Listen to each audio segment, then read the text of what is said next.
घर को आसला गोटे बड़ मिरकली माछ यार पीस देखी तो आपण मैंने बुझीपे तो भाविली कौन एथे बनैबी जदि गोटे भल रेसिपी न बनाए ताहले माछ सहित बहुत बड़ अन्याय हो तो बहुत भाविला परे डिसाइड कली जे एथिरे दही मिरकली बनैबी। साधारणतः समस्ते दही भाकुर दही चिंगुड़ी बनई थांती तो मु भाविली जे दही मिरकली बनैबी तो तापाई एठी माछ को धोईकी भलसे से लुण हलदी आउ किछि सादा तेल को गोलैकी मैरिनेट करके रखी नबा।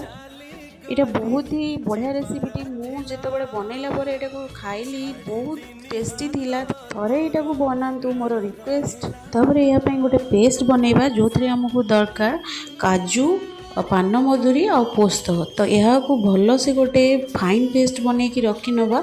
आ माछटा को आम एकदम हल्का भजा करवा जस्ट एपट आसेपट लौटे की एमती माछटा को जस्ट हल्का भजा करवा कारण एटा ग्रेवी रे जाइकी सीझिबो।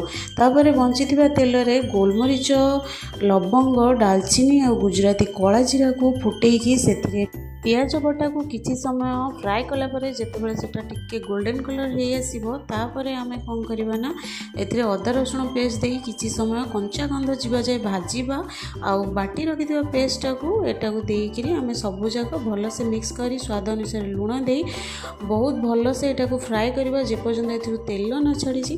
तापरे आमे कोन करबा ना दही को फेंटिकी रखिथिबा दहीटा को जेतेबेले आमे दबा गैस रो फ्लेम को पूरा लो रे रखिबा आउ दही को सब मसला सहित भल से मिक्स करके एटा को भल से फ्राए करबा पूरा देखिबे एमती जतबेले तेल छाड़ी आसीबो तापर रेडी हो जाइए हमर मसला। तो एथिरे आमे पानी दे देबा एथिरे ग्रेवी आपण को हिसाब रे थिक की पतला रखिबा को चाहउचंदी से हिसाब रे पानी देई फुटी आसला परे आमे एथिरे माछ सब को छाड़ी देबा। तापर लास्ट रे आमे कोन करबा ना किछि कंचा लंका आ धनिया पत्र को देई भाजी रखिथिबा किछि पियाज को आमे एथिरे देई देबा। पियाज भजाटा मुझे आगुरी करके रखी यह द्वारा ग्रेवी रे बहुत गोटे बढ़िया टेस्ट आसी थाए।